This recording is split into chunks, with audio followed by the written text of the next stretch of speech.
When the power goes out, when the gas line fails, or when modern comforts suddenly vanish, one of the first survival questions is simple. How do you cook? Where will you get the fire? And what can you build fast to keep your family fed? This was not a theoretical problem during the 1940s. Across the battlefields and occupied cities of World War II, soldiers, prisoners and civilians all faced the same urgent challenge, finding a way to cook with whatever scraps they had.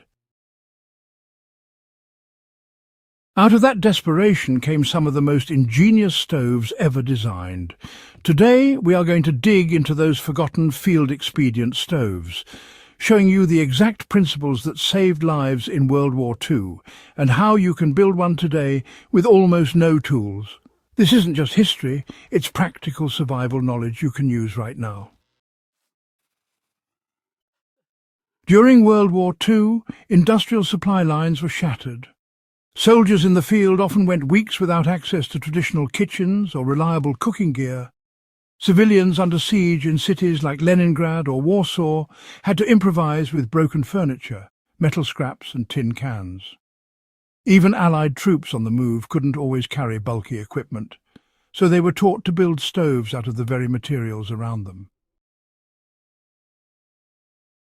This gave rise to the field-expedient stove, a small, efficient, low-smoke fire system that could be made in minutes. They ranged from simple can stoves made from ration tins to more sophisticated trench stoves made from bricks, clay or salvaged steel. The goal was always the same: conserve fuel, keep smoke to a minimum to avoid detection, and produce enough steady heat to boil water or cook simple meals. Modern life, it really depends on these fragile systems like electricity grids, propane supply chains and, globalized food distribution. But all of those can fail, sometimes overnight, just like that. Storms, blackouts, earthquakes or even civil disruptions can suddenly make the most basic task of cooking a meal an unexpected challenge. That's why, honestly, WWII stove designs are still so valuable today. They weren't just born from theory, they were proven under the harshest survival conditions of the 20th century. The beauty of these stoves, I'd say, lies in their simplicity. They can be built from things most households already have: old cans, bricks, dirt and, scrap wood. Unlike a modern camping stove that requires special fuel cartridges, these wartime stoves burn sticks, twigs and any biomass you can gather. That makes them an ideal fallback plan for emergency preparedness and off-grid living, really. One of the most common designs during WWII was the tin can stove, sometimes called a hobo stove. Soldiers and displaced people alike learned that, with one medium-sized can and a pocket knife, they could create a functional cooking system in less than 10 minutes. The process was straightforward, honestly. A large ration tin or food can was emptied and cleaned. Several small holes were punched near the bottom for air intake, and a larger opening was cut into the side to feed twigs and sticks. The top of the can supported a mess tin or, a small pot. The principle was simple but effective. Air entered through the holes, fed the small fire inside, and the contained metal structure concentrated heat under the pot. This design required only a handful of sticks to boil water quickly. In fact, some soldiers learned to run the stove on pine cones, dry grass twists, or even sawdust stuffed into the chamber. The key advantage was speed. In an emergency today, you could replicate this same stove using an old paint can, a coffee tin, or even a soup can for a smaller version. In more stationary situations, especially in winter campaigns or sieges, improvised stoves became more elaborate. Soldiers dug trenches and lined them with bricks, stone, or hardened clay, creating long channels that funneled smoke away from their shelters. These makeshift rocket-style stoves not only cooked food, but also provided crucial heat in dugouts or bunkers. The principle here was insulation. By enclosing the fire in earth or brick, the heat was not wasted, and the chimney effect created a hotter, cleaner burn. Today, you can recreate this design in your backyard by digging a small pit, lining it with clay or stone, and placing a flat cooking surface above the fire channel. This method works brilliantly for outdoor emergency kitchens and is especially useful if you want to keep smoke down in windy or damp conditions.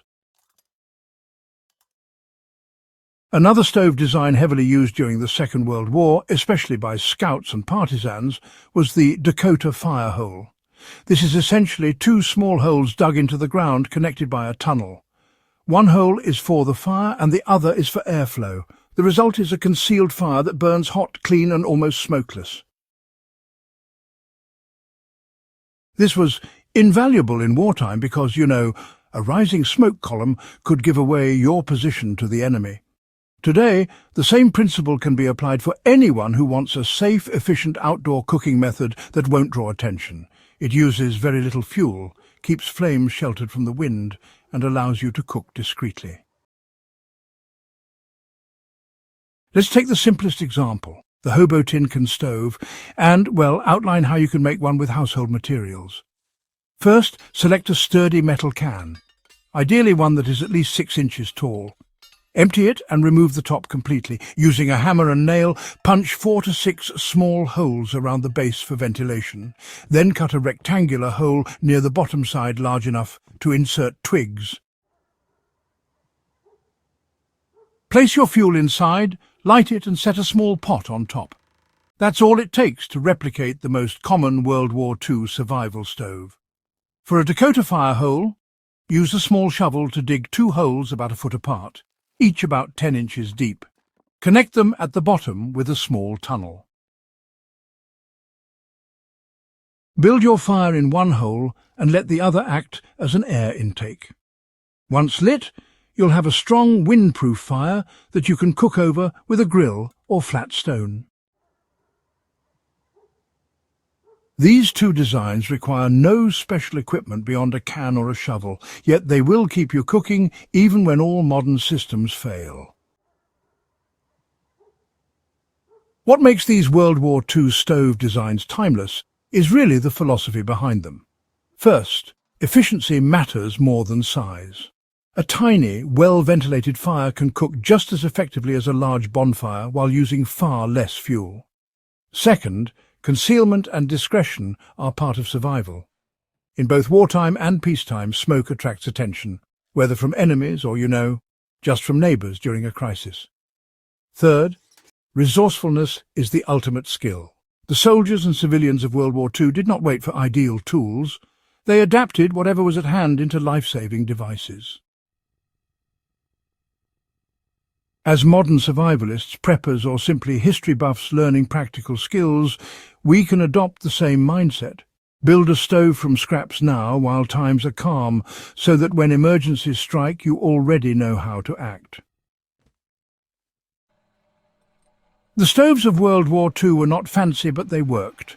They kept families fed in blockaded cities, gave warmth to soldiers in frozen trenches, and allowed displaced people to survive with almost nothing.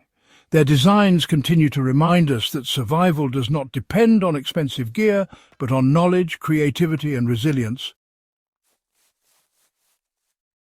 So the next time you see an empty tin can or a pile of old bricks, think of them not as trash, but as the raw materials for a stove that connects you directly to the survival lessons of the past. In a world where modern systems can fail in an instant, having these old-world skills may be the difference between comfort and crisis. If you found this deep dive into World War II survival ingenuity valuable, make sure to subscribe to In the Beginning and share this video with others who care about history and resilience. Keeping these skills alive honours the past while preparing us for the future.